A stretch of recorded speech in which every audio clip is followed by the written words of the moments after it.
Buenas noches. Vamos a empezar este último módulo del curso de formación para especialistas en derechos reales y vamos a revisar las instituciones de los llamados derechos reales sobre bienes ajenos. En el derecho romano, este grupo de derechos, de facultades, eran conocidos como los injure re aliena, derechos sobre bienes de otros, bienes de ajenos. Y se caracteriza porque son de dos modalidades, ¿no? Estas modalidades son los derechos sobre bienes ajenos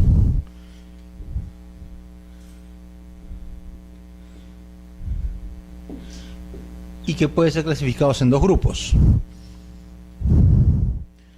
de goce y de garantía.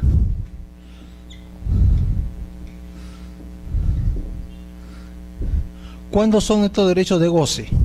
Los que nuestro código regula: el usufructo, el derecho de uso y habitación, la superficie y la servidumbre. ¿Y cuándo son estos derechos de bienes ajenos? Cuando son de garantía. Bueno, pues se constituyen pues las conocidas, las llamadas garantías reales: prenda, hipoteca, anticresis, ¿no? O garantía mobiliaria, como se denomina ahora en nuestro país con la aplicación de la ley, ¿no? La ley que se aprobó. Entonces, ¿cuál es la característica que tiene estos derechos sobre bienes ajenos? Hay que tener en cuenta de que en este caso el derecho que se va a ejecutar no es sobre un derecho propio, no es sobre el derecho del propio posesionario, ¿no? No es el derecho que le corresponde a un posesionario, que le corresponde al propietario, como ya se ha visto en las sesiones anteriores, en anteriores módulos. No, sino de que aquí el derecho se va a constituir en función de ¿qué?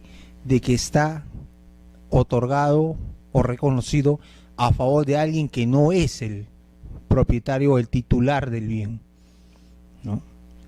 Entonces, estos derechos se van a constituir en estos dos grupos, ¿no? Como derechos de goce, en los cuales el derecho de goce te da la posibilidad de disfrutar, o mejor dicho, de ejercitar parte de los atributos del derecho de propiedad. O sea, ustedes ya han visto cuáles son los atributos que tiene la propiedad, ¿no? Entonces, dentro de estos atributos reconocidos está pues el derecho de usar, de disfrutar, de disponer, de gravar, ¿no? Esos son los y de reivindicar, ¿no? O sea, esos son los atributos que tiene el derecho de propiedad. Entonces, en este supuesto, los derechos de goce sobre bienes ajenos es justamente la posibilidad de que una persona que no es la propietaria vaya a ser la que ejerza estos atributos.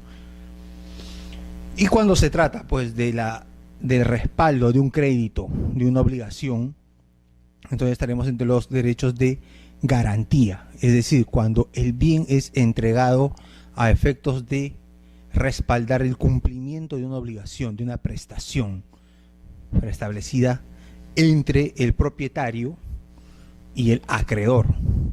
Y bien sabemos pues que el acreedor, o mejor dicho, el propietario, no necesariamente es el deudor, sino puede constituirse en un garante, en una persona que afianza, que avala, utilizando otros términos, en términos generales, ¿no?, el cumplimiento de esa obligación. Entonces, nosotros en nuestro sistema no existe pues una delimitación o una determinación conceptual de lo que vienen a ser los derechos de goce o los derechos de garantía. como conceptos no están establecidos, no han sido desarrollados. Lo que sí nuestro código regula es cada uno de estos estatutos, el estatuto de cada uno de estos grupos de derechos sobre bienes ajenos. Entonces nosotros vamos a ceñirnos a la nomenclatura que tiene nuestro código y veremos pues al primero de ellos, que viene a ser el llamado derecho de usufructo, ¿no? Que es el primer derecho de goce que está regulado en nuestro Código Civil. Y pasaremos pues a la definición legal de este instituto. O sea, el artículo 999 del Código Civil señala que el usufructo confiere las facultades de usar y disfrutar temporalmente de un bien ajeno. En la cuenta, ello es lo que nos da esta definición legal. Un segundo.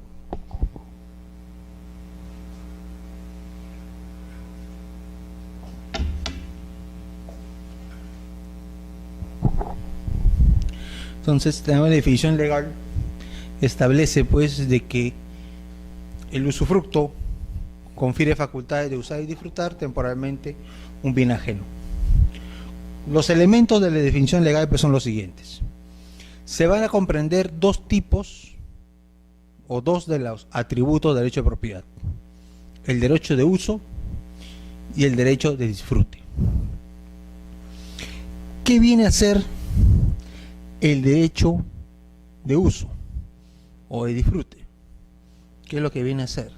El uso viene a ser el derecho a utilizar, el derecho de poder ejercer una posesión inmediata sobre el bien en función de que el bien pueda ser ejecutado y rinda su aprovechamiento económico,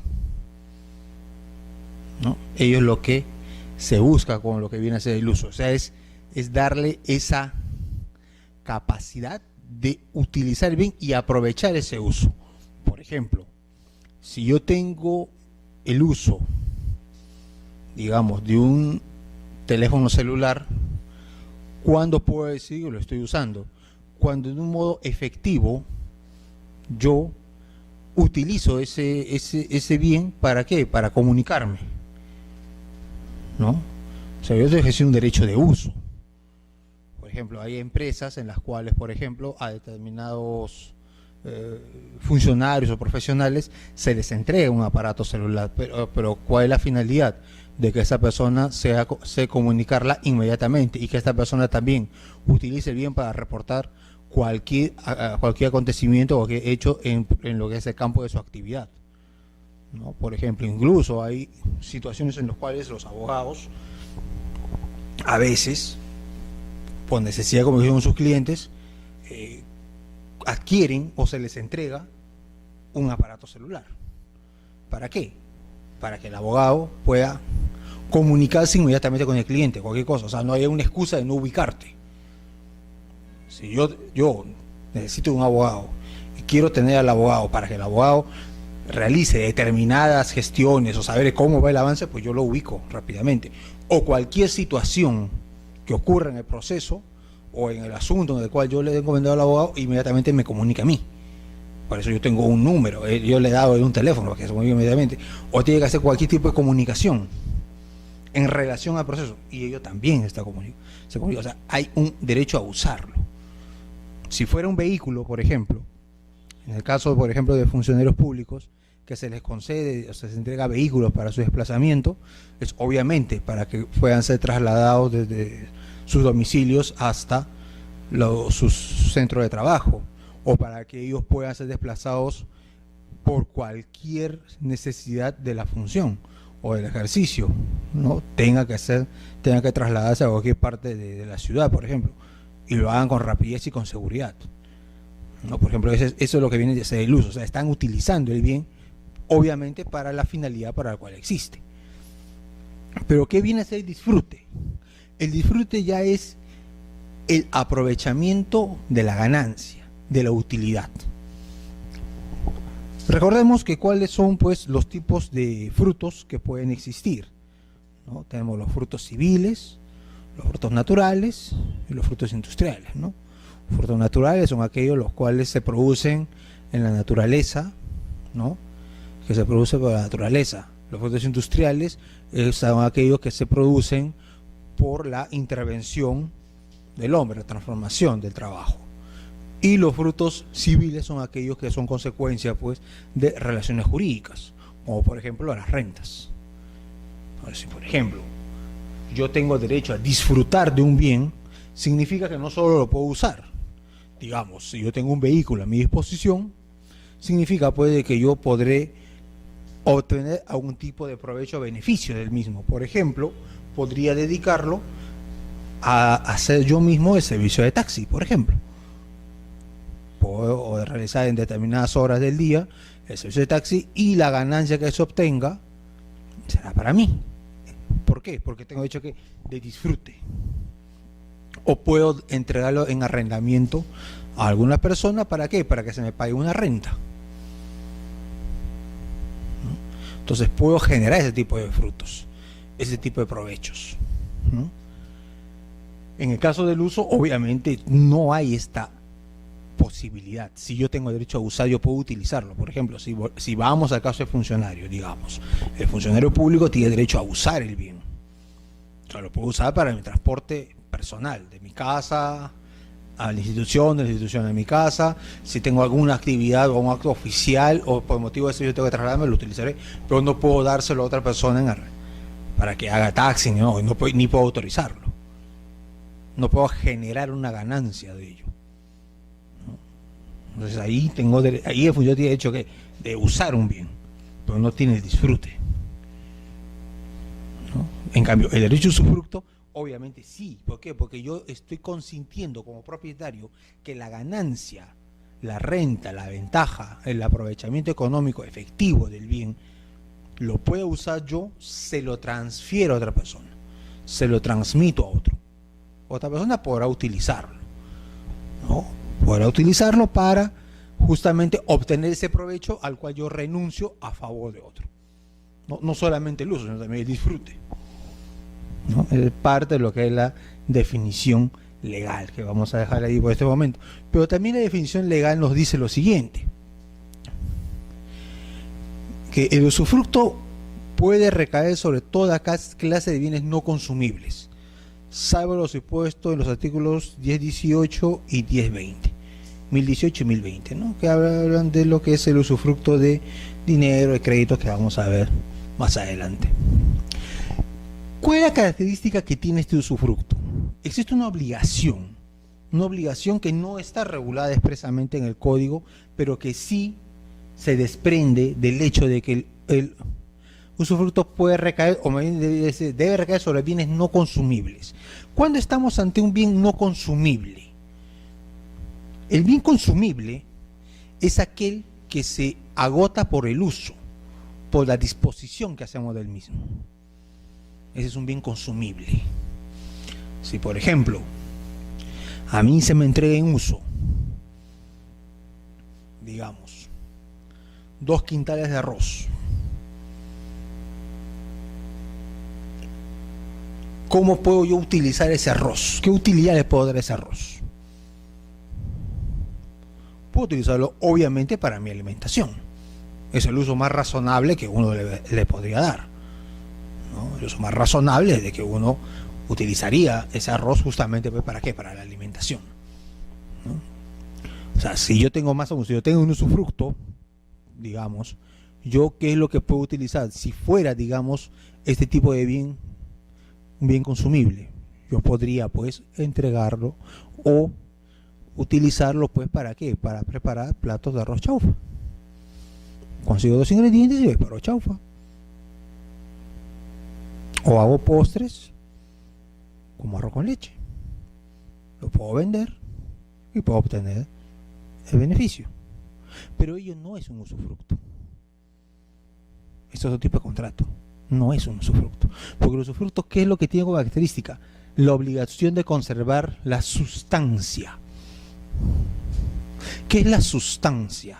Que vamos a entender como sustancia jurídicamente en el tema del usufructo. La sustancia es la cualidad esencial del bien.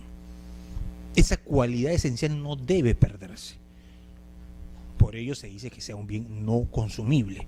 Porque si la sustancia, digamos, de un producto natural de consumo humano para la alimentación, la sustancia es justamente ella. Y cuando yo la utilice, se acaba, se agota. En cambio, en un bien no consumible, la sustancia va a tener que mantenerse.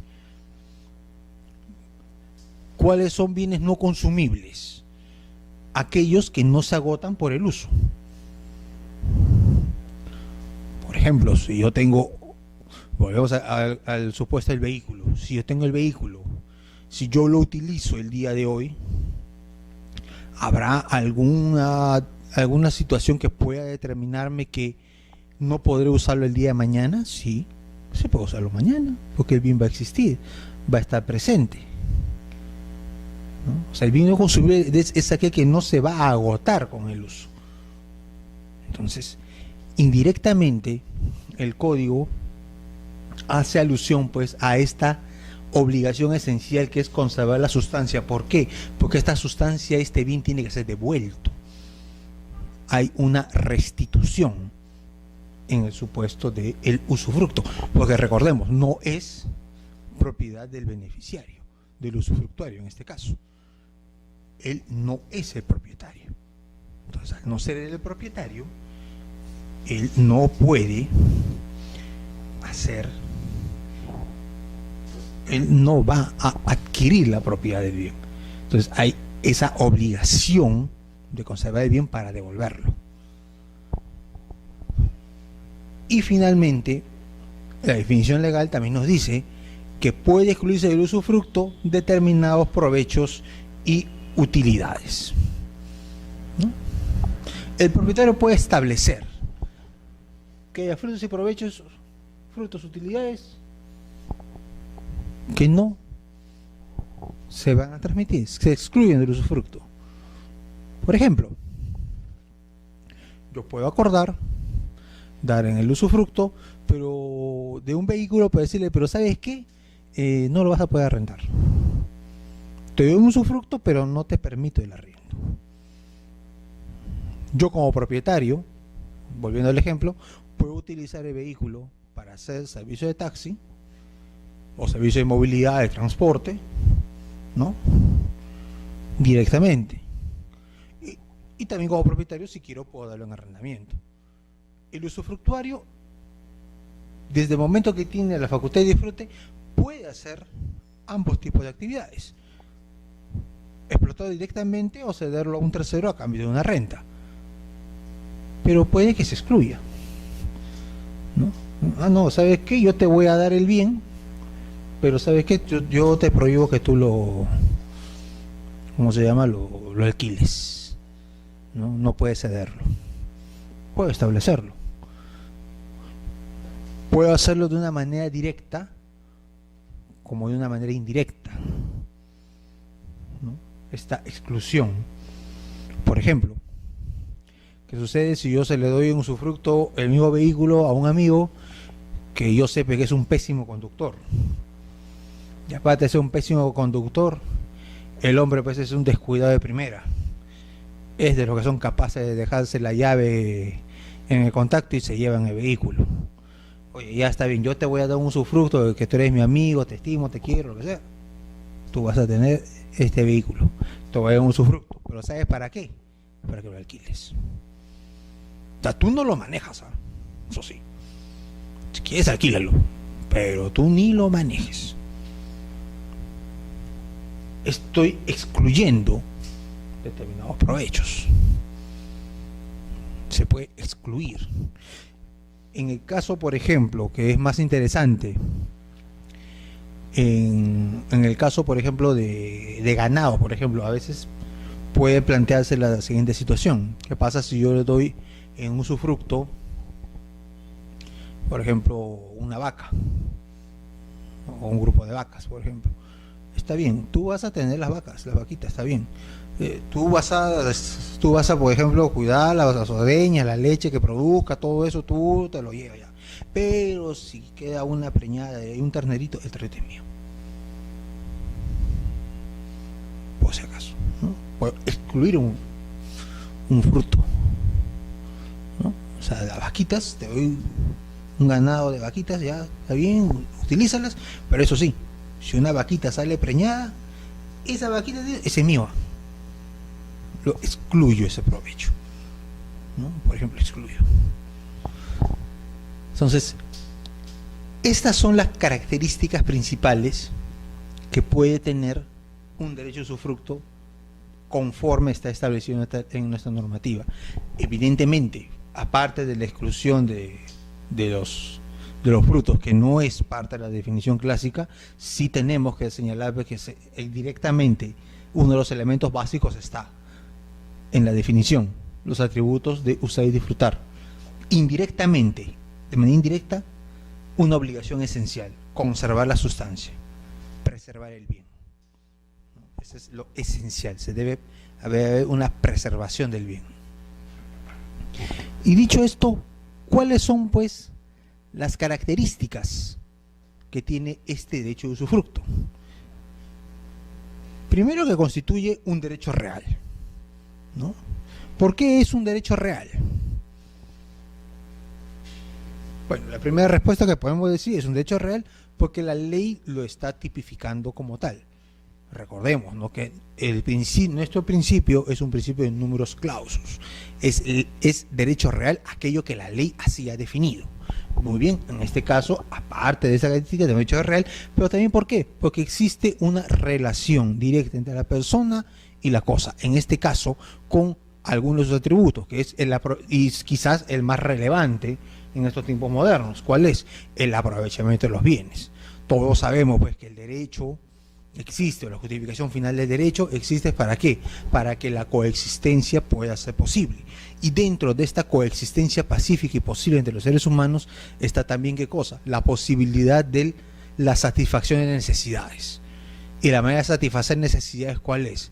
Dando pues un aprovechamiento adecuado del rendimiento de los bienes, o sea, maximizar la ganancia que tenga un bien. Y por ello es que la norma o la ley considera importante regular. De ahí la importancia de que sea un derecho real dentro de los términos modernos, ¿no? Que si vamos a los términos clásicos, tendríamos que ya hacer rememoranza de lo que es el concepto del señorío, del dominio por el dominio. Mi posibilidad de ser propietario o de ser dueño o de hacer uso de la cosa, ¿por qué? Porque es mi titularidad, ¿no? O sea, esos conceptos ya absolutistas, ¿no? Pero tampoco pues podemos, digamos, desligarnos de ello, pero que sí, evidentemente es un atributo, pero justamente es un atributo en función de qué, de que ello va a servir para qué, para satisfacer necesidades, lo cual es la finalidad última que tiene un sistema de derechos reales. El sistema de derechos reales existe ¿para qué? Para que los bienes puedan ser utilizados o empleados en la satisfacción de necesidades, maximizando su aprovechamiento, ¿no? O sea, la norma eso es lo que va a propender, ¿no? Por ello es un derecho real. También pues está formado, ¿por qué? Por lo que viene a ser el concepto antiguo, ¿no? Un concepto ya muy antiguo en el derecho, ¿no? De derecho medieval, que era el concepto de la desmembración de la propiedad. Es decir, no es un derecho autónomo, sino lo que pasa es que es una desmembración de la propiedad. Es como que a la propiedad le voy a arrancar una parte, ¿no? Le arranco los brazos, las piernas, ¿no? La cabeza, por ejemplo, ¿no? Entonces, era lo que justamente pues es esta desmembración de la propiedad, en el sentido de que viene a ser pues la posibilidad real y fáctica de que en el supuesto de los derechos, que pese a que son entelequias, pueda darse la situación de que hay atributos que puedan despojarse de su titular para ser investidos en otros, por así decirlo, ¿no? Es como decir que yo tengo toda una armadura de protección, que son mis derechos, por ejemplo, y que yo puedo pues dar mi yelmo o mi coraza o alguna parte de mi protección para que dárselo a otro, para que ese otro lo utilice, ¿no? Esta es pues una forma de desmembrar la propiedad, o sea, es una forma de transmitir mis atributos, ¿no? Mis atributos son transferidos a otra persona, ¿no? Y eso lo vamos a ver ya un poco cuando veamos ya a las partes seguidamente, ¿no? Otra característica es que el bien siempre tiene que ser ajeno. Esto solamente es posible cuando se trata de bienes ajenos, porque si son bienes propios no tendría sentido.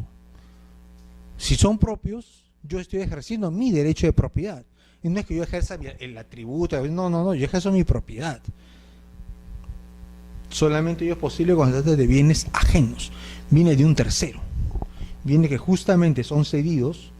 ¿Para qué? Para que su aprovechamiento económico sea para otra persona, que tiene, como hemos dicho, la obligación de conservar la sustancia del bien. Otra característica, la temporalidad. Es un derecho temporal, no es perpetuo, a diferencia de la propiedad, ¿no? La propiedad sabemos que tiene vocación de perpetuidad, ¿no? Tiene esa vocación, ¿no? Pero cuando ustedes han visto, obviamente, ya en el tema de propiedad, han visto que justamente la propiedad también admite la posibilidad de la extinción. ¿Y cuándo se extingue el derecho de propiedad? Cuando se transfiere. Cuando se transfiere, la propiedad se extingue. La propiedad como derecho se extingue en favor de quien era, pero de quien transfirió, ¿no? Y que se consolida ¿en quién? En el nuevo propietario, en el adquirente, ¿no? Entonces, esta temporalidad está determinada, ¿por qué? Porque este aprovechamiento no puede ser permanente, no puede ser perpetuo. Es similar a la situación que ocurre en la copropiedad, ¿no? La copropiedad también es una situación que ustedes bien saben que está sujeta a un plazo. ¿Cuál es el plazo máximo del pacto de indivisión? El plazo del pacto de indivisión máximo es 4 años y se puede renovar por 4 años más. Es decir, que los copropietarios pueden ponerse de acuerdo en no dividirse el bien, en no partirse el bien, hasta por un plazo máximo de 4 años, ¿no? ¿Por qué? Porque la ley lo que quiere justamente es de que la propiedad se consolide en uno solo. Es decir, que se lleve a cabo la división y partición, ya sea que se lo adjudique uno de ellos o que sea en favor de otro, pero que la propiedad sea única. ¿Por qué? Porque una propiedad dividida, una propiedad fraccionada, en la cual hay una serie de derechos sobre la totalidad del bien, no permite, y eso lo considera la norma, no permite un aprovechamiento óptimo del bien. Si queremos vender, transferir, cualquier cosa, necesitamos acuerdos, mayorías, que alguien quiere, que alguien no quiere. Entonces la ley dice que no, eso dificulta las cosas. Entonces, ¿qué hay que propender? Lo que hay que propender es que la copropiedad no exista. Lo que hay que propender es que se consolide en una sola persona, ya sea uno de los copropietarios o en otro, pero que se consolide en alguien, para que esa sola persona pueda llevar a cabo todas ¿cómo se llama? Pueda utilizar plenamente el bien, ¿no? En este caso, por ello es de que la copropiedad es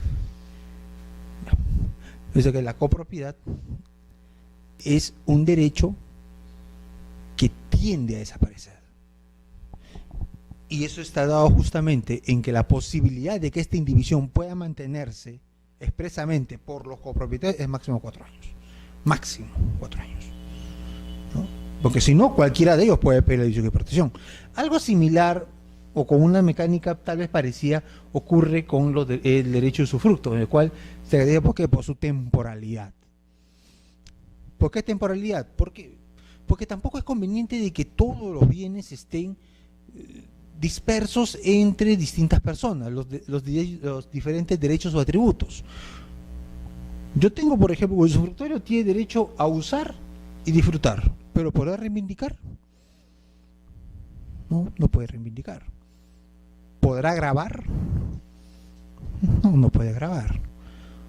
¿Podrá disponer? Tampoco puede. ¿Quién puede hacerlo? El propietario. Entonces, justamente esta temporalidad es entendida de que el bien, el derecho, justamente, si bien es cierto, concede un beneficio que no sea permanente, que no sea perpetuo, ¿no? Por ello de que los usufructos hacia las personas jurídicas tienen un plazo máximo de vigencia. ¿Cuál es ese plazo máximo? El plazo es 30 años. Artículo 1001. El usufructo constituido en favor de persona jurídica no puede exceder de 30 años. Y cualquier plazo mayor que se fije se reduce a este. Artículo 1001, primer párrafo.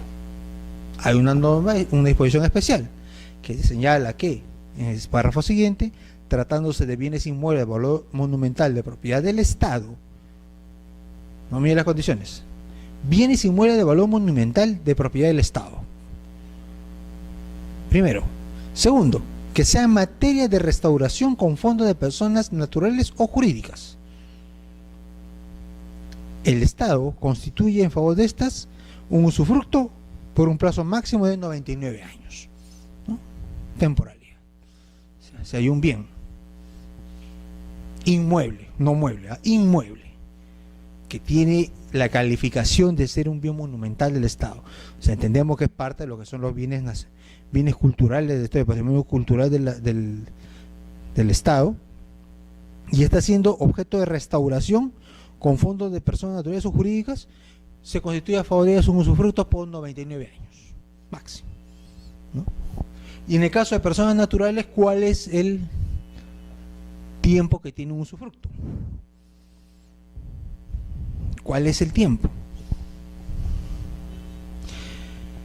Normalmente, cuando se constituye el usufructo a favor de personas naturales, estos responden en la generalidad de casos con una vocación de protección y de amparo. Normalmente se va a dar en la esfera familiar, normalmente se da en la esfera familiar de padres a los hijos o de hijos hacia los padres. Y dentro pues de esta temporalidad, sobre todo cuando es de los hijos a los padres, se instituye pues o se constituye lo que es el usufructo vitalicio. ¿Qué se entiende por vitalicio? Cuando el usufructo es de por vida, ¿no? Es hasta el día en que el titular fallezca, ¿no? Es lo usual. Pero también es un usufructo temporal, porque bueno, hasta el momento ninguna persona es inmortal, todos somos mortales, de tal manera que el usufructo es temporal, sí, pero sometido justamente a un plazo que no puede determinarse, ¿no? En un caso va a poder determinarse y se instituye normalmente con la condición de vitalicio, es decir, hasta que el titular o el beneficiario, el usufructuario, fallezca, ¿no? Cuando fallezca el titular, se extingue pues este usufructo. Otra característica, que el usufructo es intransmisible, no puede ser transmitido, no puede transmitirse el usufructo, eso es intransmisible, no puede transmitirse. No hay aquí supuestos en los cuales el usufructo pueda ser dado, digamos, en venta. No puede venderse el usufructo. No puedo constituirlo como parte de un testamento. Yo soy usufructuario, hago mi testamento, yo no puedo ceder mi usufructo vía testamento. O mis herederos no van a poder ellos reclamar el usufructo que me correspondía, no. Es intransmisible. ¿Por qué? Porque es temporal. Siempre está sujeto a un plazo. Por ejemplo, digamos un caso medianamente concreto. ¿Qué sucedería si se constituye usufructo a favor de una empresa, de una persona colectiva, y esta persona colectiva es absorbida por otra en un proceso de fusión? ¿Qué pasa con el usufructo? ¿Usted qué cree que pasaría con el usufructo? ¿Subsiste? ¿Es adquirido por el absorbente? En principio no. No puede ser absorbido. No puede formar parte del patrimonio. Es un derecho que se ha constituido a favor de quién, de la empresa que se extinguió, de la empresa absorbida, que se le dio a esa empresa, no al absorbente. Hay una determinación de la persona y es justamente lo que determina que sea ¿qué? Intransmisible. Sería igual en el caso de decir de que si los hijos de un usufructuario viven en la casa, en el inmueble que ha sido de un usufructo, y digamos están en un estado de necesidad que podría justificar que ellos adquirirían también, porque allí vivían todos ellos, en ese usufructo, en ese bien dado de un usufructo, desde medida que ellos podrían reclamar algún derecho, no lo pueden. ¿Por qué? Porque el usufructo es intransmisible. Tiene que ser intransmisible. Es dado a favor de una persona. Y así como el usufructo, consideramos, si el usufructo para una persona natural se extingue con la muerte, nosotros pensamos también así que en el caso de personas colectivas, el usufructo se extingue si es que la personalidad jurídica de esa persona también se extingue. Obviamente, cuando se produce una absorción, una fusión por absorción, la empresa absorbida deja pues de tener vigencia. ¿Qué es lo que sucede allí? Como ustedes bien saben, pues en un acto de fusión, la absorbida, o la partida registral donde está inscrita la persona jurídica absorbida, que es la que le da justamente su existencia como tal en el derecho, se cancela, se cierra, ¿no? Se produce el cierre de la persona jurídica,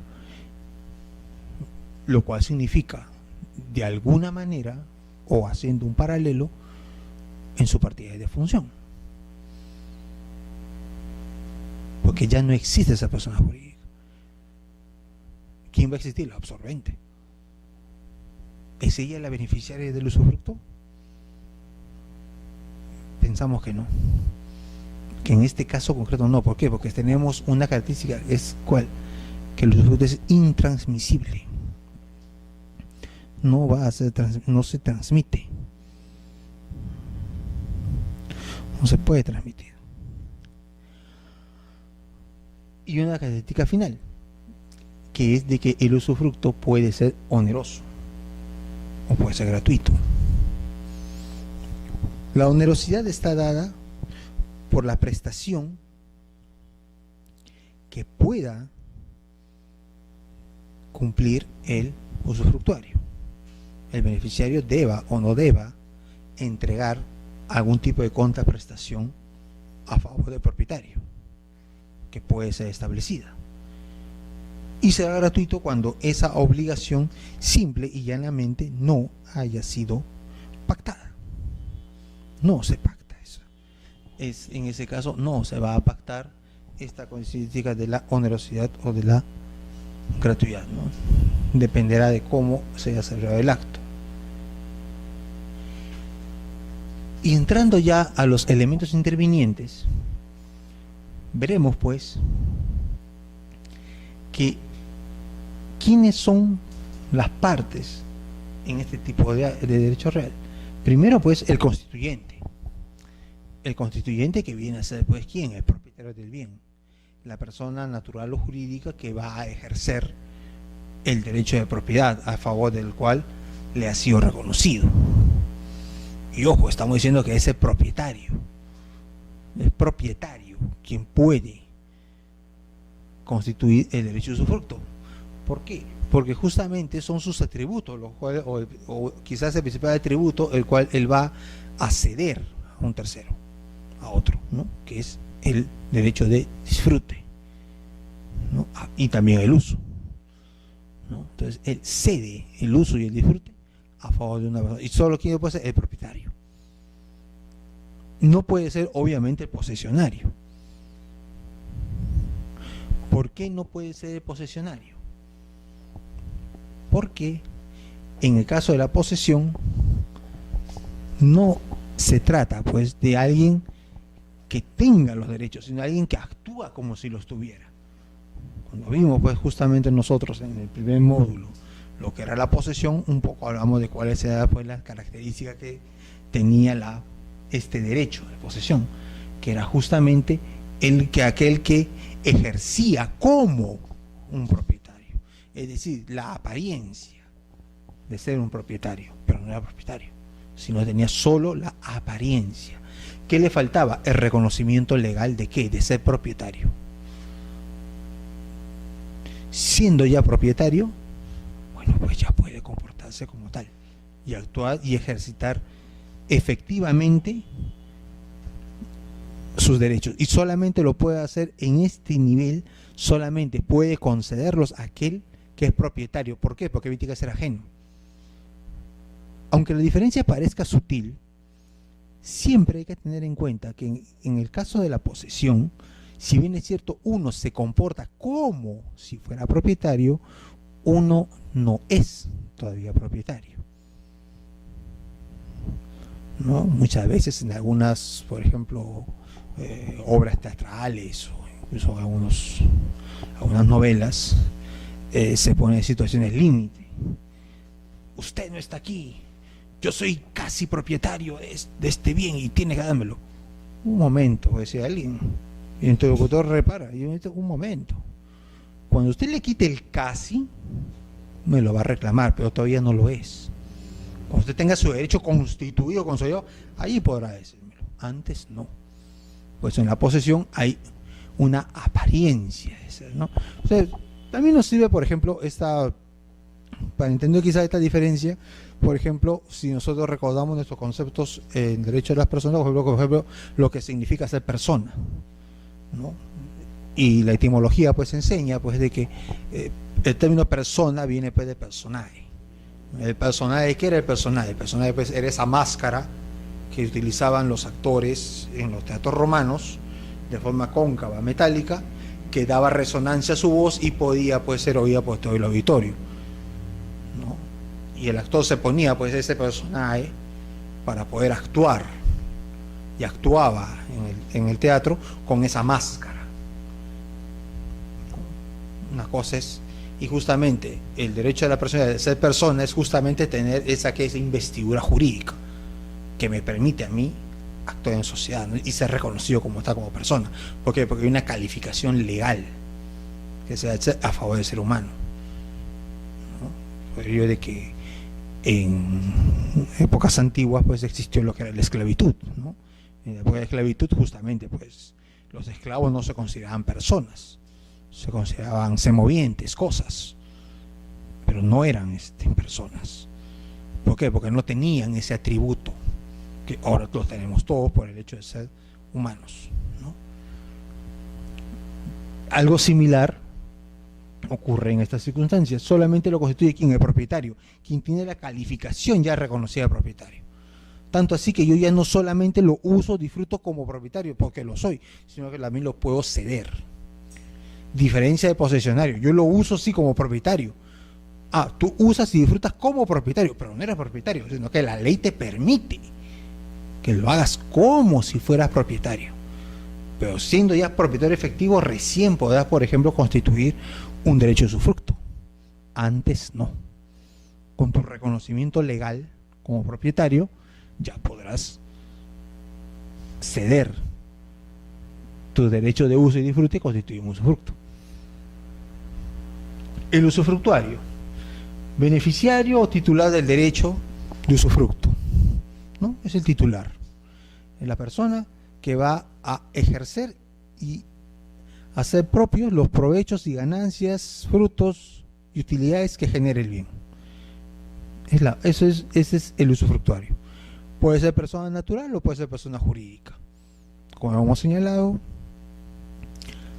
dentro de lo que viene a ser el plazo legal, y obviamente tendrá pues el derecho pues a hacer suyos todos los provechos, salvo que exista alguna limitación o restricción por parte del propietario, ¿no? Cuando se constituye el derecho de usufructo, el propietario adquiere también una nueva denominación, que es el de ser nudo propietario. Eso es lo que da pues lugar a la existencia de lo que se conoce como la nuda propiedad. Nuda propiedad es como decir propiedad anudada o propiedad desnuda. Anudada, ¿por qué? Porque está atado. Yo soy dueño de este bien. Soy dueño de bien dado en usufructo. ¿Pero yo lo podré usar? No. No puedes usarlo. ¿Yo puedo disfrutar el mismo? ¿Puedo percibir sus ganancias? No. Mientras doy usufructo no puedes. ¿Quiere decir que soy propietario, pero no tengo el aprovechamiento efectivo del bien? Exactamente. Eres propietario, pero no puedes usarlo. ¿Puedo ingresar al bien? No puedes ingresar. ¿Puedo llevármelo? No te lo puedes llevar. Entonces, mi propiedad está anudada. O puede decir de otra manera que está desnuda. No tiene contenido. O sea, ¿para qué me sirve ser propietario de un bien si no lo puedo utilizar? Si no puedo disponer de él libremente. Porque justamente al tener el uso de otra persona, si bien es cierto, no está fuera del comercio, el bien, por razones obvias, no va a ser atractivo pues para su pronta transferencia a favor de una persona distinta del usufructuario. Entonces el constituyente pues también es llamado nudo propietario, ¿no? Nudo propietario porque tiene su propiedad anudada, encadenada, ¿no? Está encadenado, no puede desplegar todas sus facultades debido a la existencia pues de este usufructo. El objeto es un bien mueble no consumible en principio, ¿no? Puede ser un bien mueble no consumible, es decir, que no se va a agotar por el uso, y un inmueble por naturaleza. Quizá los bienes inmuebles sean los que con menos rapidez puedan o tiendan naturalmente a desaparecer con un solo uso. Es muy complicado que un bien inmueble pueda desaparecer con solamente usarlo una vez o dos veces, lo cual no sucede con los bienes muebles. O bien sabemos que la categoría de bienes muebles puede ser cualquier tipo de bien que puede ser consumible o no consumible, ¿no? Que puede agotarse o no puede agotarse con el uso, ¿no? Dependiendo el tipo de bien que se trate, ¿no? ¿Cuáles son los modos de constitución de un usufructo? Y esto está regulado en el artículo 1000. El artículo 1000 señala que el usufructo puede ser constituido por ley, cuando la ley así lo determina. ¿La ley puede constituir usufructo? Claro, por supuesto que existe. Para ello está lo que se conoce pues como el usufructo legal. ¿Cuál viene a ser el usufructo legal? El usufructo legal, por ejemplo, es el que se constituye a favor de los padres respecto a los bienes de los hijos, ¿no? Respecto de los bienes de los hijos, el artículo 423 del Código Civil, se puede constituir lo que es, o se constituye el usufructo legal. Claro. Imaginemos que un menor de edad adquiere un vehículo y un inmueble, un departamento. Este menor de edad, este niño, digamos de 5 años, ¿podrá utilizar él solo estos bienes? No. ¿Por qué? Porque él está sujeto a ¿qué? A un régimen de ¿qué? De patria potestad, en principio. ¿Y quiénes van a ejercer la patria potestad? Los padres. Este niño, ¿con quién tiene que vivir? Evidentemente con sus padres. Sus padres podrán ingresar a esta casa que es propiedad del hijo. Sí, sí pueden ingresar porque tienen que cuidarlo. No van a dejarlo en la puerta solo. Por ello es que la ley reconoce en ellos que este usufructo, es decir, el derecho a usar y disfrutar el bien, porque lo van a hacer conjuntamente con el hijo. Lo van a hacer conjuntamente con el hijo. Y respecto del vehículo, igualmente. No solo servirá pues para llevar al niño al colegio, a visitar a la familia, de paseo, o al médico, o cualquier otra necesidad que se tenga. Esto también puede ser usado por cualquiera de los padres para sus actividades personales o propias. ¿Por qué? Porque hay un usufructo legal, un derecho a disfrutar. No solo para el uso que tenga, sino disfrute, o sea, obtener un provecho, un beneficio. O sea, se tiene estos derechos de por sí, ¿no? Entonces, en esta situación especial determina pues que a favor de los padres exista pues un usufructo legal reconocido respecto de los bienes de propiedad del hijo menor de edad. Y se va a materializar justamente ¿con qué? Porque va a ser inherente al ejercicio de la patria potestad que ellos ostentan el hecho de tener que disfrutar de esos bienes, tener que usarlos, porque no va a haber manera en la cual esto pueda darse separando la intervención de los padres. O sea, el usufructo de los bienes va a tener que ser dado de todas maneras a favor de los padres, o ellos lo van a usar de todas maneras. No hay forma que esto, entonces la ley establece a favor de ellos ya un usufructo legal. Obviamente tendrá sus restricciones, sus limitaciones, ¿no? En las cuales los padres no podrán disponer de los bienes, salvo que haya autorización judicial, ¿no? Para disponer de la propiedad de un menor de edad, ¿qué se necesita? Que el juez autorice. Y el propio Código Civil, artículo 167, si mal no recuerdo, el acto jurídico dice que los representantes legales para disponer de los bienes necesitan autorización judicial. Y ese es el caso típico de ¿quién? De los padres, el representante legal, ¿no? Ese es uno de los supuestos. El otro acto por el cual puede generarse este derecho usufructo es por el llamado acto jurídico bilateral. ¿Qué es lo que viene a ser un acto jurídico bilateral? Un contrato. El contrato. ¿Por qué el contrato es acto jurídico bilateral? Porque hay prestaciones que se tienen que cumplir mutuamente. Ambas partes contratantes están obligadas a observar determinadas prestaciones. Y este pues es el caso típico del usufructo, es un caso típico. Que el usufructo puede ser ejercido por acto jurídico bilateral, es decir, por un contrato. Un contrato en el cual dos personas asumen obligaciones. Asumen obligaciones. O también puede serlo por un acto jurídico unilateral. ¿Qué viene a ser un acto jurídico unilateral y en qué se diferencia de un testamento? ¿Cuál es la diferencia de un acto jurídico unilateral y un testamento? Que en el acto jurídico unilateral también es un contrato.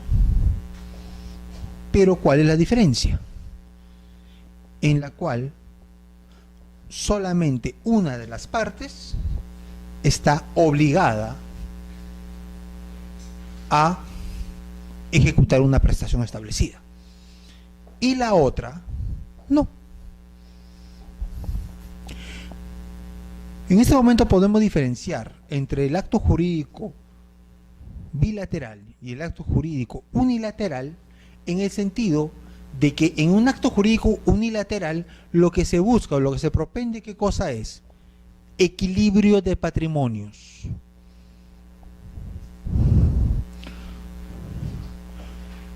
lo que se llamaría el sinalagma, ¿no? El sinalagma contractual, o sea, la norma, por ejemplo, que habíamos aprendido, habíamos hecho contratos, el duo des, doy para que des, o sea, yo doy pero tú vas a dar. Caso típico, la compraventa. Yo entrego el bien porque tú me vas a pagar un precio. Yo te doy el dinero porque sé que tú me vas a dar una cosa, el bien. Ese es el duo des, acto jurídico bilateral. Ambas partes están obligadas a cumplir prestaciones. Es el caso típico. La compraventa, por ejemplo. Es el caso más típico que existe. Y un acto jurídico unilateral en la cual una sola de las partes está obligada a cumplir la prestación y la otra no, dentro del ámbito contractual y de transferencia, la donación, ¿no? Solo para poder, digamos, entender bien el ejemplo, ¿no? El caso, ¿no? O sea, en una donación, ¿quién tiene que cumplir una prestación? El donante. El donatario, ¿qué tiene que cumplir? Nada, solo tiene que decir acepto, ya está bien, muchas gracias, nada más. No está obligado a más. Aquí hay en el acto jurídico unilateral hay un empobrecimiento por parte de uno de los contratantes y un enriquecimiento por parte de la otra. Uno empobrece y el otro enriquece. Ese es el acto unilateral. Nuevamente es un contrato. El acto bilateral, obviamente, yo me empobrezco, no, yo mantengo mi patrimonio equivalente. ¿Por qué? Porque si yo te voy a dar un bien, va a entrar dinero en cambio. Y mi patrimonio no se va a resentir. ¿Por qué? Porque obtengo algo a cambio. Y la otra persona también obtiene algo a cambio. Entonces estos patrimonios se van a quedar estables o incluso con tendencias, según nuestras perspectivas, hemos ganado. Aun cuando quizás para unos u otros sean vistas diferentes, pero ambos siempre van a terminar ganando. Si es la compra de un inmueble, si bien es cierto, yo, que soy el constructor, adquiero un precio, me pagan a mí el precio que yo quiero, entonces yo estoy diciendo, estoy ganando, esto me costó a mí 100 y lo vendo por 150, estoy ganando 50, qué tonto me lo está dando, bueno, no importa, me interesa, claro, digo yo, que si yo fuera el que compro, digo, claro, me cuesta 150, es cierto, pero eso cuesta 100, 150, sí, pero si yo sigo pagando un alquiler, estoy ganando tanto, pero este ya es mi propiedad. Y si es mi propiedad, yo puedo disponer. Y es más, si yo encuentro a alguien que puedo vendérselo, se lo venderé. Y eso no puedo hacerlo con un bien arrendado. O sea, ¿salgo ganando? Por supuesto que salgo ganando. La perspectiva de cada uno nos permite que ambos ganen en un acto bilateral. Similarmente, en el caso del usufructo, ambos cumplirán prestaciones. Pueden establecer danza prestaciones mutuamente. Como también puede ser, que es el caso típico, que en el contrato solamente uno de ellos otorga o cede las facultades de uso y disfrute sin recibir nada a cambio. Por ello es un acto jurídico unilateral. No debe confundirse con lo que son los actos unipersonales, que es el testamento. Porque el testamento sí es unipersonal, ¿por qué? Porque yo solo constituyo el derecho. O sea, yo no necesito concurso de nadie. No necesito que alguien acepte mi testamento, no. Yo solo puedo disponer como yo quiero los bienes de propiedad. Yo mismo determino que algún bien de propiedad sea entregado en usufructo a favor de la persona que yo desee. Puedo establecerlo, como también no puedo hacerlo, ¿no? Entonces, este tipo de acto es protegido, ¿por qué? Porque es la declaración propia del propietario, que establece dentro de nuestro sistema normativo la transmisión de este caso de derecho a usufructo a favor de persona determinada.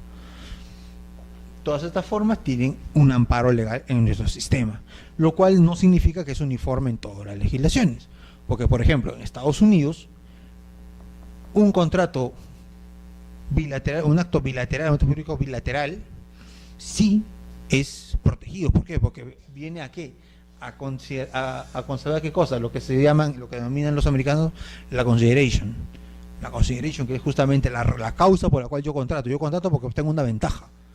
Si yo no tengo ventaja, yo no tengo por qué contratar. Por ello de que en muchos estados de Estados Unidos la donación no es un contrato. Y la donación no tiene ningún efecto legal. No tiene protección como contrato. ¿Por qué? Porque no hay un equilibrio que mantener, sino que hay un empobrecimiento y un enriquecimiento. Entonces, eso para muchos estados en Estados Unidos simplemente no merece amparo legal, ¿no? Por eso en muchos estados no hay, la donación no es un contrato. Ser un acto que tú quieres, está bien, hazlo, pero eso no es contrato y no hay protección legal para ti. Un contrato sí, una compraventa sí, porque aquí hay un equilibrio patrimonial que cumplir, que respetar. Caso contrario, no es necesario y no se va a y no va a ser objeto pues de protección, ¿no? A diferencia de cómo se llama de la compraventa, ¿no? Entonces, estas son las formas de constitución del derecho de usufructo. Y entramos ya a una parte ya un poco más interesante, ¿no? Más contenido para nosotros, ¿no? Ya los derechos y las obligaciones aquí que tienen las partes contratantes. Entonces vamos a empezar por los derechos que tiene el usufructuario. Entonces, el usufructuario, que es el titular del derecho, el beneficiario de este derecho de usufructo, como primera facultad, pues tiene ¿cuál? La esencial, usar y gozar del bien. Como habíamos señalado ya momentos antes, es justamente pues este derecho de uso, este derecho de usar, es justamente pues el poder utilizar el bien para la finalidad para la cual existe, ¿no? Y obtener de él la ventaja o los beneficios que me da ese uso, ¿no? Hacer los míos, ¿no? Tengo derecho a usar un bien, ¿no? Si yo tengo derecho de usar, por ejemplo, una casa, un departamento, ¿cómo puedo ejercer ese derecho de uso? Viviendo en ella, porque para eso está. Si se me cede en uso una oficina, pues pondré pues mi estudio de abogado. Si es un local comercial, pues pondré algún negocio, ¿no? Puede poner un negocio, porque para eso es su uso. El disfrute ya viene a ser pues el percibir la ganancia, ¿no? Los réditos. Si por ejemplo es el inmueble, bueno, puede alquilarlo para departamento, para oficina, para tienda, pero esa renta es mía. Ese provecho que yo obtengo ya es mío.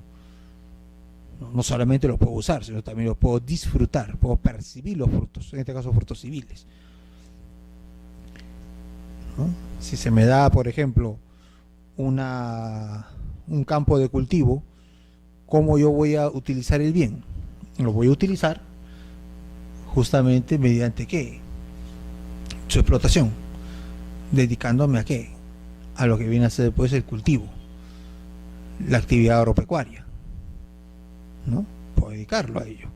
Entonces voy a usarlo y lo que yo pueda plantar o sembrar al momento de cosechar será mío y esa ganancia será mía. Entonces yo puedo hacer lo mío, y ese justamente está vinculado al derecho que tengo yo de percibir los frutos. ¿Qué dice el 1116? Dice: pertenecen al usufructuario los frutos naturales y mixtos pendientes al comenzar el usufructo, y al propietario los pendientes a su término. En este caso, el usufructuario hace suyo los frutos naturales y mixtos. ¿Cuáles son aquellos frutos mixtos? ¿A qué se refiere? ¿Cuáles son los frutos naturales?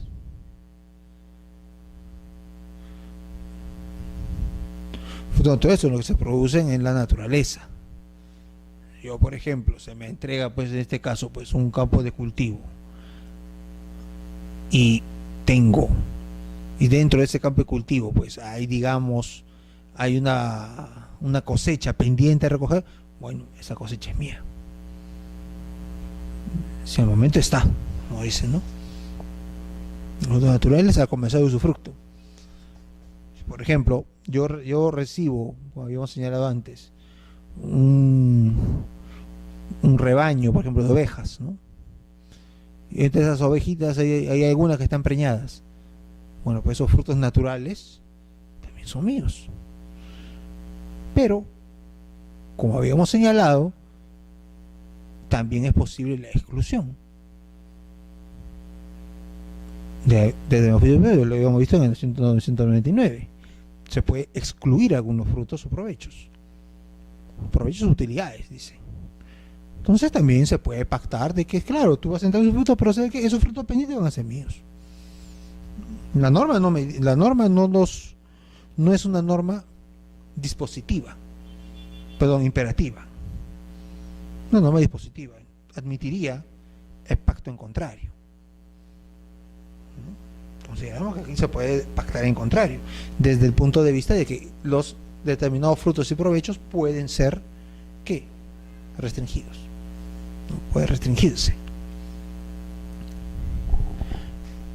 Entonces, estos frutos son los que van a ser parte del derecho del usufructuario. Otro que, aunque no está regulado expresamente, evidentemente es el derecho de posesión. Evidentemente, en este supuesto lo que va a tener también el usufructuario es justamente el derecho a poseer los bienes, el derecho de usar la cosa. O sea, uno ingresa a lo que es la posesión y entramos acá pues justamente al concepto que habíamos visto de lo que era la posesión mediata, ¿no? ¿Cuándo se da la posesión mediata y la posesión inmediata? La posesión mediata corresponde a quien la entrega, en este caso al propietario. Él sigue siendo un poseedor, pero un poseedor mediato, en el sentido de que él no ejerce directamente, sino que su posesión se le ha cedido a otro. En este caso, el usufructuario, quien va a ejercer que la posesión que es inmediata, o sea, directa, actual, vigente, ¿no? Esa es la posesión, o lo que nos da a entender lo que es la posesión inmediata. Es quien está ejerciendo el uso del bien, y obviamente para todos, hacia todos, ejerce la posesión del bien. Pero este poseedor inmediato reconoce la existencia de un propietario que va a ejercer esta posesión mediata a través suyo. A través suyo él también es poseedor. En espíritu lo acompaña, por así decirlo. Es como su acompañante de espíritu. Y obviamente esta posesión inmediata, esta situación, no puede generar ¿qué? ¿Qué no puede generar? Plazo computable para la prescripción adquisitiva. No se puede prescribir. ¿Por qué no puede prescribir el usufructuario?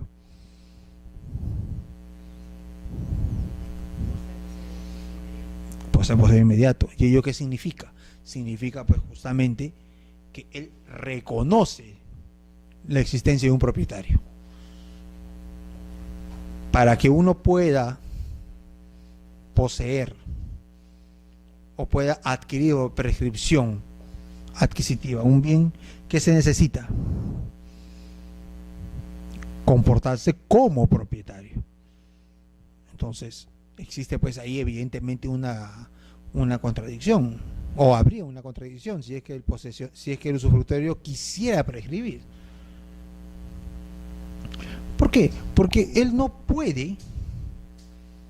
no va a poder comportarse como propietario, porque él reconoce un propietario. Él reconoce la propiedad de quien se la transmite, quien le transmitió esos derechos. Entonces él no puede comportarse como propietario. Es incompatible esa situación. Y si esto lo trasladásemos al ámbito de registro, veríamos o podemos señalar que el usufructo constituye pues un acto inscribible. ¿Por qué el usufructo constituye un acto inscribible? Porque recordemos que el artículo 2019 del Código Civil establece o tipifica los actos en materia de inscripción, y dentro de ellos, en su primer inciso, señala que son inscribibles aquellos derechos que limiten los derechos reales, los derechos de propiedad, constituyan, limiten. Esta es una limitación al derecho de propiedad. Es una forma de limitar mi derecho de propiedad. No me restringe, pero sí me limita. ¿Por qué? Porque hay atributos que van a ser ejercidos por otro. ¿Cómo se manifiesta esta posibilidad? Por ejemplo, en el supuesto, digamos, hablando ya de bienes inmuebles,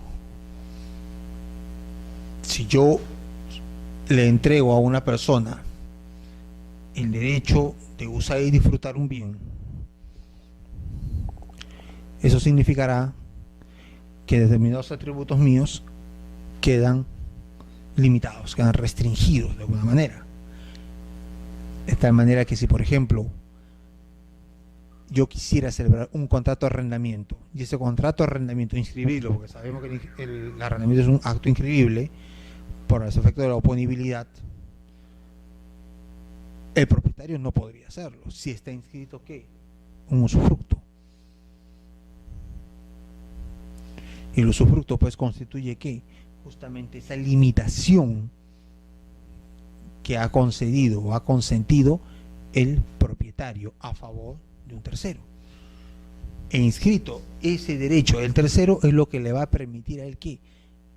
Realizar determinados actos tales como ¿qué? Como por ejemplo un contrato de arrendamiento. O simplemente que va a publicitar la posibilidad de que él sea la persona que va a tener el uso y el disfrute de los bienes. Le va a garantizar, el registro con la inscripción le garantiza justamente la posibilidad de poder él ejecutar esos derechos, ¿no? Eso es lo que va a tener como consecuencia la publicidad de registro, aparte de la posesión, ¿no?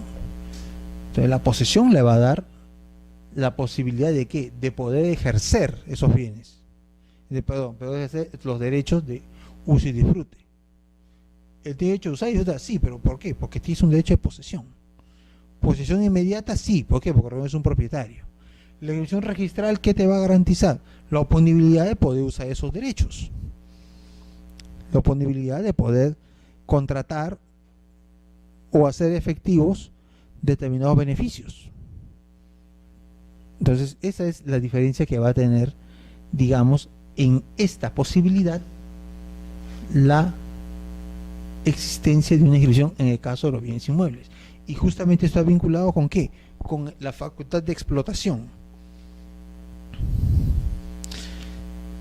El usufructuario debe explotar el bien en la forma normal y acostumbrada. La facultad de explotar un bien.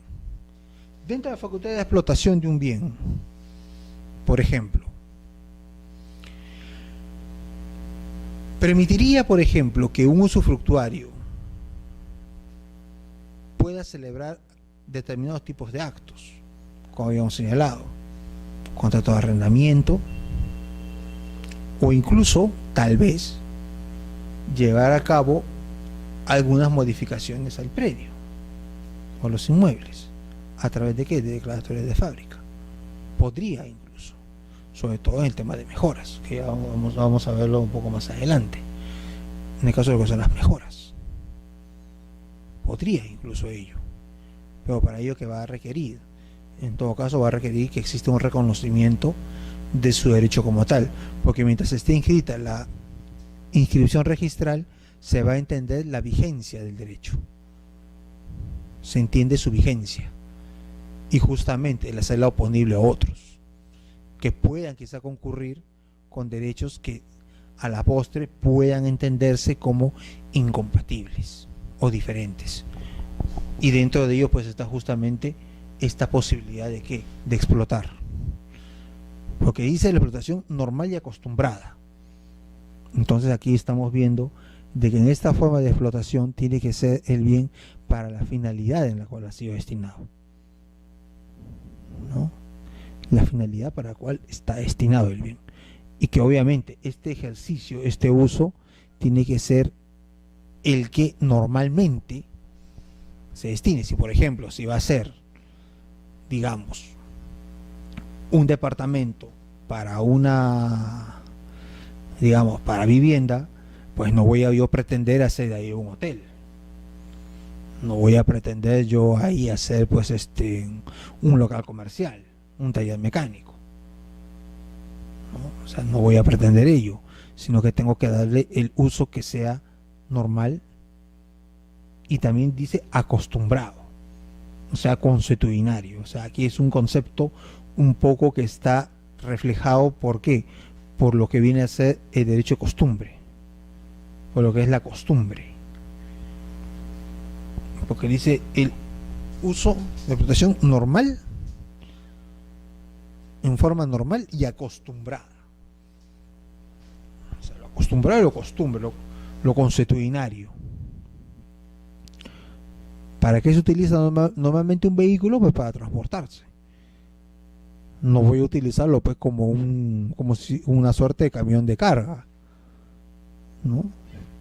Como a veces se ve por aquí por esta ciudad de Lima, ¿no? Sobre todo en algunos centros de abasto, donde a los pobres vehículos los ponen en los techos de los vehículos, le ponen pues no sé cuántos costales de productos, ¿no? Y libremente circulan, ¿no? Amarrados con sogas. No, pues ese es un vehículo de transporte, no es un camión, ¿no? Es algo que se suele ver en la ciudad, ¿no?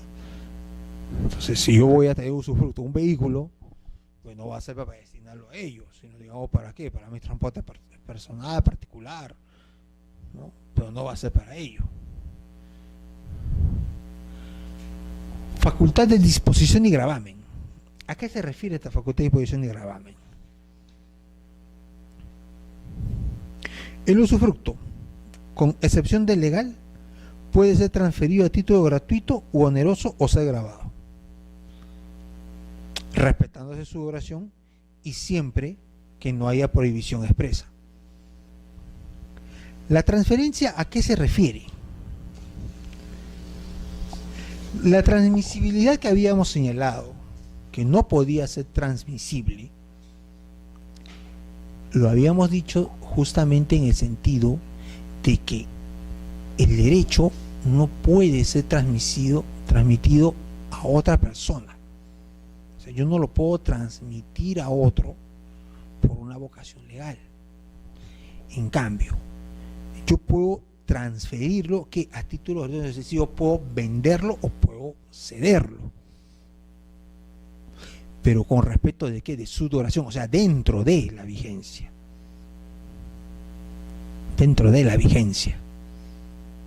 y obviamente quien lo adquiera será dentro de esa vigencia, no en forma posterior.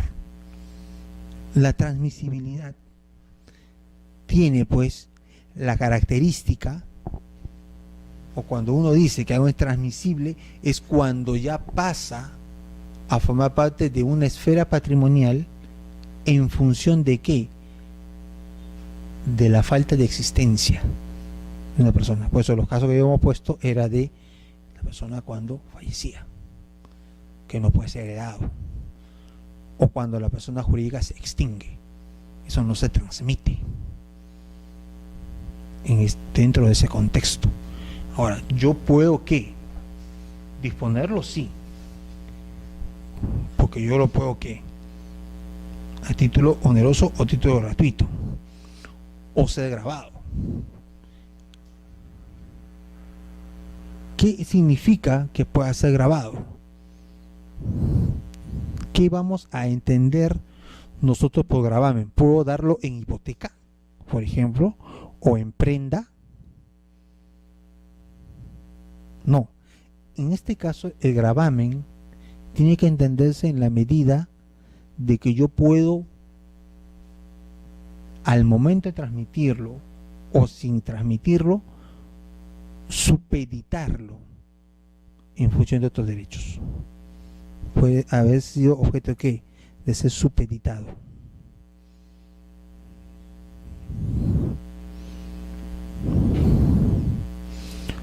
Sí, a título gratuito u oneroso. O sea, yo puedo venderlo. ¿Se puede transferir a título oneroso? Sí. A título gratuito oneroso. Yo puedo, pero no es que yo venda, ojo, no es de que yo lo venda, sino de que la transferencia aquí, aunque no es quizás el término más adecuado, lo que dice es que yo pueda a su vez cederlo. Así como que yo, por ejemplo, quizás se entendería tal vez un poco mejor con la figura de la cesión de posición contractual. Te recuerdan pues que en la figura de cesión de posición contractual yo puedo ceder, si es que tengo un contrato o una relación jurídica vigente, yo puedo ceder mi posición, ceder mi lugar en un contrato a favor de otro. Si yo soy el comprador de un bien, pero ya no me interesa comprarlo, y esto pasa por ejemplo en los sistemas de pandero o de adquisición de vehículos, ¿no? Donde grupos de personas se juntan para comprar un vehículo nuevo y se van sorteando los cupos, los números, y yo adquiero el bien en función de qué, del número que adquiero para ser el nuevo propietario, el nuevo comprador. Pero si yo ya no quiero esa opción, yo la transfiero a otra persona, se la transmito a otro. Salgo de mi relación jurídica y otro ocupa mi lugar. Y él continúa en esa misma relación jurídica. Y esto es lo que justamente tiene que entenderse. Porque acá no es que yo genere, ojo, una nueva relación jurídica. Ojo, por eso por eso hablábamos nosotros de que no es transmisible. O sea, yo no lo puedo dar a otro. No. Yo puedo transferir ¿qué cosa? El usufructo, pero no tanto el usufructo, sino que la disposición que de cosa es de mi lugar. ¿Por qué? Porque tiene que haber un respeto a qué, a la duración, a mi duración. A ver, vamos a tratar de explicar de otra manera para que pueda entenderse bien. Si yo soy dueño de este control, yo soy el propietario, yo lo transmito a otra persona por un precio, digamos. Me pagan el precio, esa persona adquiere ese bien con la posibilidad de el nuevo propietario, si quiere, volver a transferirlo a otra. Y se da la cadena de transmisiones. En este caso, cuando dice que yo tengo la facultad de disponer y grabar, es dentro de mi contrato, dentro de mi derecho de usufructo. Si yo soy usufructuario y yo tengo usufructo por 2 años, ya, vamos a hacer usufructo por 5 años de este control. Muy bien, yo lo transfiero. Te transfiero este bien, el usufructo de este bien, toma el bien. Pero ojo, yo ya lo usé 3 años, faltan 2. Tú adquieres este bien, pero adquieres ¿qué cosa también? Recordemos, conservación de la sustancia para ¿de qué? De evolución. Tú no te lo vas a quedar, tú se lo vas a tener que entregar al propietario. Lo tienes que devolver así como yo lo haría. O sea, la transferencia o el gravamen es ¿de qué? De mi posición contractual. Es de mi posición, no del bien. Ojo, no estoy transfiriendo el bien. No estoy transfiriendo en sí el derecho, sino es la posición que yo tengo sobre el derecho. Porque solamente así se entiende la temporalidad. ¿Por qué? Porque si fuera que yo lo transmito libremente, esa persona adquiriría el bien o el derecho sin tener que reconocer a quién, al nuevo propietario, al que constituyó el derecho. Entonces, ¿dónde queda la temporalidad? Claro, yo puedo transmitir, pero en sí lo que yo estoy disponiendo o estoy grabando es mi posición, mi derecho como tal, no el bien, ojo, no el bien, sino es mi derecho. Y mi derecho es, como habíamos señalado otro día, es temporal. Es por el plazo que dure el usufructo, ¿no? Claro, aquí la situación puede llegar a complicarse un poco más si, por ejemplo, decimos, ¿qué pasa si yo cedo mi posición y es un usufructo a título, digamos, digamos, yo soy titular vitalicio de un vehículo. ¿Y sabes qué? Te vendo mi derecho, pues, por así decirlo, ya, te transfiero mi derecho a título gratuito también a ti. A ti, amigo, te voy a ceder mi derecho, mi usufructo, te lo cedo a ti. A título gratuito te lo cedo a ti. Ojo, el usufructo se va a favor mío a título gratuito y vitalicio. ¿Eso qué significa? Que si yo al día siguiente fallezco, el usufructo, el derecho que tenía, en este caso a quien yo le transmití, también se extingue. Toma en cuenta su duración. El circuito es cerrado. ¿Se entiende? Quiero que se entienda mucho mejor. El circuito es cerrado, ¿por qué? Porque yo puedo transferir mi usufructo, pero ojo, el derecho de usufructo o el derecho de usufructuar, la posición jurídica, para hacerlo un poco más entendible, dentro de la vigencia del contrato. O sea, con ese contrato vigente, yo puedo cederlo. Pero, ojo, por eso dice, respetando su duración. Te transfiero a ti todo eso, respetando tu duración. Entonces, muy bien, excelente. Pero, cuando mi derecho caduque, el tuyo también va a caducar. La transmisión que te hice, la transferencia que te hice, también se acaba. Si era vitalicio, con mi muerte se acaba tu derecho y tú tienes que devolver el bien. No, pero no, tú tienes que respetar la duración acá. Si bien es cierto, acá se generaría una nueva relación jurídica entre el usufructuario y el tercero, siempre va a estar sujeta a ¿qué? Al respeto de la duración. Por eso se señala aquí la norma que el usufructo, excepto el legal, o sea, el legal no se transmite, se transfiere a título oneroso o puede ser grabado. Puedo darlo en garantía, en forma general, ¿no? En forma general puedo darlo en garantía. ¿Cómo puedo dar en garantía yo o usted sujeto a gravamen mi derecho de usufructo? Bueno, pues ¿sabe qué? Vamos a hacer lo siguiente. Yo tengo el usufructo de este vehículo y yo lo estoy dando en alquiler. Tú hazme un préstamo y ya, yo te voy a pagar con el producto de ¿qué? Del alquiler de este vehículo. Y es tuyo. ¿Sabe qué? Ya. Tú, arrendatario del vehículo de usufructo, tú no vas a pagar a mí, le vas a dar a él. Porque él es el que al que yo le debo, entonces tú le vas a pagar a él la renta. ¿Puedo convenir eso? Sí. ¿Cuándo va a acabar eso? El día que yo muera, por ejemplo. O cuando se acabe mi contrato de usufructo.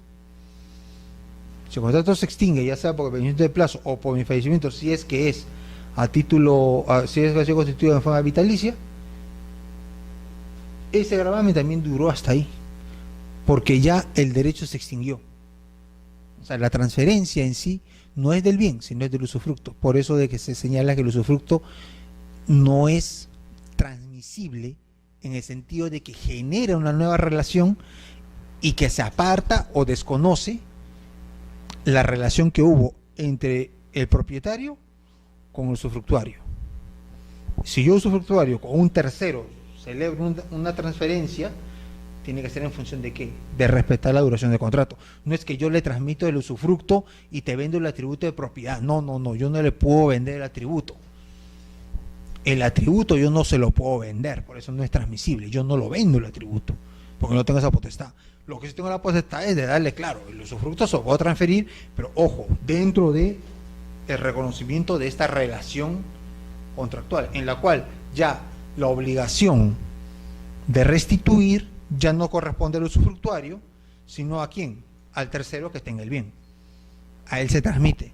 Por ello dice que por eso se quiere que haya respeto de la duración y siempre que no haya prohibición expresa.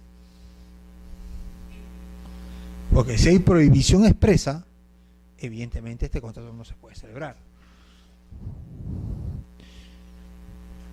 Y esto pues abona que justamente pues en estos casos de hecho usufructo no existe pues un derecho de propiedad. O sea, eso es lo que debemos también tener en cuenta.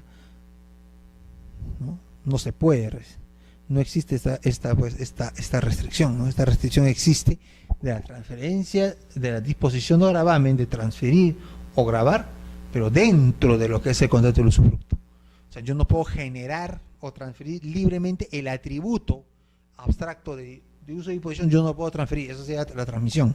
Yo no puedo transferir, no. Yo lo que puedo disponer o grabar es qué cosa, mi posición o el digamos, el fruto inmediato que yo obtengo. Eso es lo que puedo grabar. Yo puedo grabar qué cosa, el fruto inmediato, la ganancia inmediata que yo voy a obtener. No esa ganancia, eso que se ríe, no la posibilidad de seguir ganando, no, sino lo que se gana. Y ojo, siempre pues hasta donde dure. Porque también, si se acaba el usufructo, esta disposición y este gravamen perdieron contenido por mandato de la ley, porque la ley dice se puede transmitir, pero respetando la duración del usufructo. O eso no es incompatible con lo que digamos la característica de ser intransmisible, es decir, que el derecho o el atributo que uno obtiene no lo puedes disponer, no lo transmites. ¿Qué puedes transferir? Bueno, puedo transferir mi posición, no puedo transferir esa posibilidad de explotar, pero es la explotación, siempre la explotación, o sea, no el atributo como tal, no como si fuera un derecho, ¿no? Inherente, ¿no? Y también tenemos, ya para culminar el día de hoy, lo que es el derecho al uso ordinario. ¿Qué es lo que se señala? Que el usufructuario no responde del desgaste por el disfrute ordinario. Ojo, que la norma ha sido prudente al señalar disfrute ordinario, ¿no? O sea, el uso ordinario, el derecho al uso ordinario, ¿no? Se entiende, como dice la norma, a lo que viene a ser un disfrute normal. O sea, nosotros habíamos señalado que son dos atributos, el derecho a usar y el derecho a disfrutar.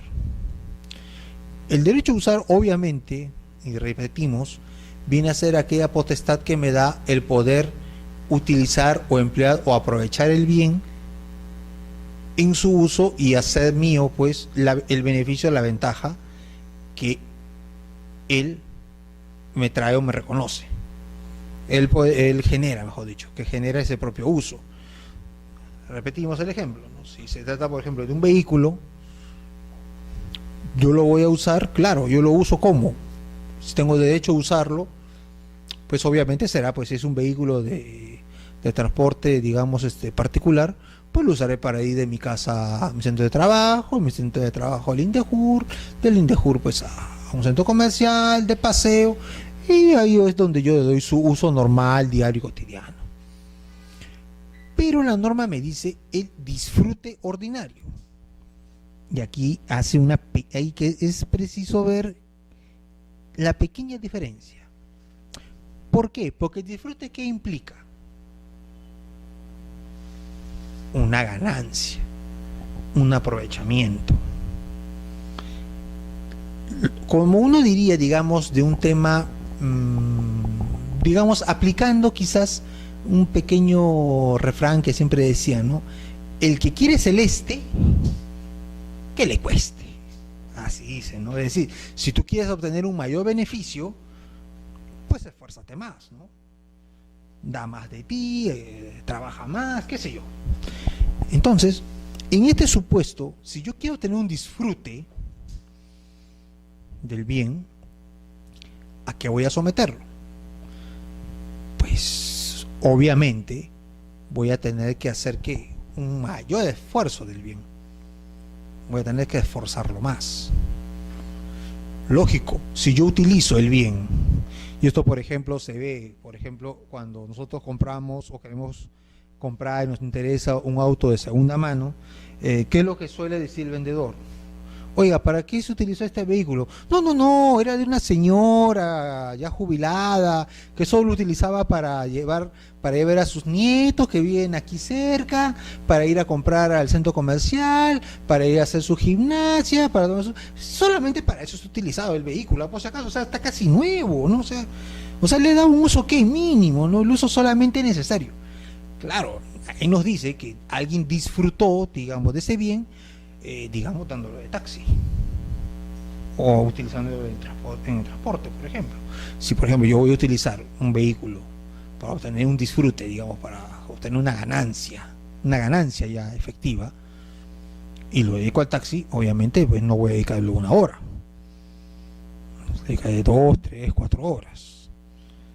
Ello va a demandar, pues, que el vehículo es distinto a que trabaje, pues, digamos, sumando. Si yo lo utilizo para ir de mi casa al trabajo, del trabajo a la universidad, de la universidad a mi casa, ¿cuánto tiempo efectivo lo usaré el vehículo? Digamos 3 horas, digamos exagerando, 2 horas, ya 3 horas, digamos. Y es para mi uso. Pero si yo quiero sacar un disfrute, decir, no, yo quiero que acá que esto me rinda un dinero, que me rinda un capital, ya lo voy a taxear. ¿Cuánto tiempo más lo tendré que usar? Otras 3 horas o quizá más, 4 horas. Entonces, ello que va a demandar que ese vehículo pues va a tener pues un mayor uso, y a tener un mayor uso tiene que cosa, un mayor desgaste. No es lo mismo que yo tenga un auto y lo entregue a 2 personas con las mismas características, ¿no? Una le diga, esto úsalo para tu transporte personal y esto tú úsalo para taxi, el bien no va a tener el mismo tipo de desgaste o maltrato. Va a tener obviamente un mayor desgaste. Pero ¿en cuándo será ello? Cuando se dé una situación de disfrute, ¿no? Tengo derecho a usar y ese uso va a tener un derecho de uso ordinario. ¿Sí, un desgaste ordinario? Sí, por supuesto que va a tener un desgaste ordinario, definitivamente. El motor, las demás piezas vitales del motor van a sufrir lo que es el paso del tiempo y lo que es el hecho de usarlo. Pero otra cosa pues es utilizarlo pues como taxi o en un servicio, por ejemplo, como se emplea mucho, por ejemplo, de transporte de escolares, por ejemplo, ¿no? Un servicio también de escolares será pues un promedio de 1 hora, 1 hora y media. Recoger niños, llevarlos, trasladarlos, 4 horas más de uso por lo menos, ¿no? Al uso normal que yo puedo dar a mi vehículo, por ejemplo. Aquí ya está midiéndose aquí por algunos valores que son constitucionales. Disfrute ordinario. Ahora, ¿qué es el disfrute ordinario? ¿Cuál es lo ordinario? Lo cotidiano, lo normal, ¿no? Lo consuetudinario, lo aceptado. ¿Eso quién lo va a determinar? ¿Quién lo va a precisar? Obviamente los contratantes. Obviamente serán los contratantes quienes tendrán pues que ver, obviamente, al momento de entrega, ver, sobre todo el propietario, oye, yo te entregué un auto nuevo, te entregué acá yo un Peugeot del año 2012, prácticamente nuevo, que yo utilizaba solo para ir a la universidad, un uso diario de 2 horas, y tú lo has utilizado ¿para qué? Para irte al mercado central, traer mercadería, ponerle, no sé, costales de papas y todo lo demás, y mira cómo me lo entregas. O sea, eso no es extraordinario. Entonces depende a qué le estimamos extraordinario. Entonces, cuando se da justamente la decisión del disfrute, se va a dar que una mayor utilización del bien. ¿Por qué? Porque la idea, el objeto es obtener un beneficio, una renta. Ese es el beneficio, ¿no? Ese es el beneficio de ello. En algunos casos estos inmuebles o estos bienes pueden tener un desgaste que sea distinto. Claro, distinto que yo se lo dé a alguien en uso para que solamente sea para su transporte particular y nada más, a otro que se lo dé para que haga servicio de taxi. Te doy a ti disfrute para que hagas servicio de taxi. Y lo que ganes es para ti. pero obviamente ese vehículo va a tener otro tipo de desgaste, de maltrato. Por ello se está hablando de que el desgaste de que uno no va a responder justamente porque puede el disfrute ordinario, o sea, la utilización, esa sobreutilización natural o normal que debería tener todo vehículo, ¿no? Y eso obviamente será diferente en función del tiempo y del espacio, ¿no? Obviamente será distinto pues someter a un vehículo para el servicio de taxi, digamos, en la ciudad de Lima, en esta época en la cual todas las pistas están prácticamente destruidas, ¿no? Que digamos en otra ciudad de este planeta en la cual pues las pistas estén plenamente pavimentadas y que no haya y que haya un respeto muy estricto de las normas de tránsito. Acá es distinto que a un vehículo pues tenga que forzarlo para acelerarlo, frenarlo, acelerar, frenar, y más aún con el estado de las pistas. Eso también demandará un tipo de desgaste.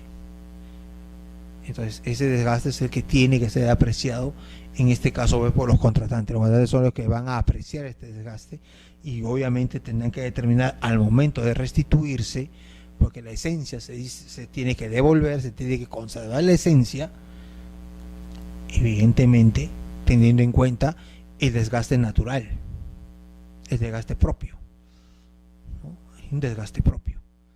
En todas las cosas siempre hay un desgaste, ¿no? Pero distinto pues es, no distintos es para qué lo estás utilizando, ¿no? O sea, para qué se está utilizando los determinados bienes, ¿no? Entonces ellos se determinarán, ¿no? Entonces cuando se trata de un desgaste ordinario ya determinado por los propios contratantes al momento, obviamente la devolución, ellos son los que tendrán que evaluar si ha habido o no ha habido allí un desgaste ordinario o no.